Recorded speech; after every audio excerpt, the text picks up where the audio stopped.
And So, the yeah. topic of your book reminds me of that, and how we find meaning even in the hardest of circumstances, right? So, um, you know, I'll give you another real life example, and I feel called to talk about it. I mentioned that my first son had died, Hmm. and it was a long story. He was born, everything was fine until it wasn't.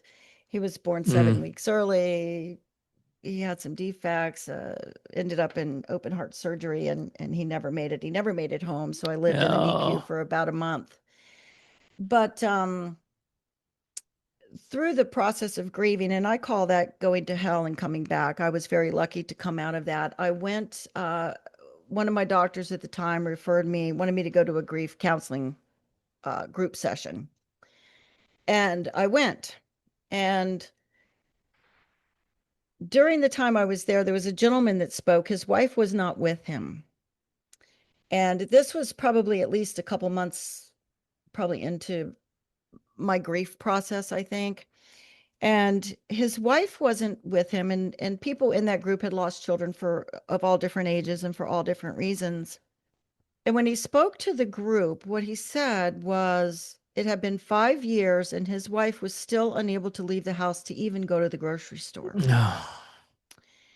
And I have goosebumps telling you that. And I certainly could understand that because I didn't want to leave my house either. It's just the most awful thing in the world. Like, But at the same time, I walked out of there going, that's not the life I want to live. I don't want to be that woman in 5 years that is still in that state of mind. And I'm not judging anybody by that. So anybody listening, sure, please, sure. please don't take it that way. Yep. But I had I have a pretty logical mind most of the time. And I was And like, and and and again, your life is yours, right? yeah. I And I was mean, like, I don't want to be where I'm at in this state of grief forever.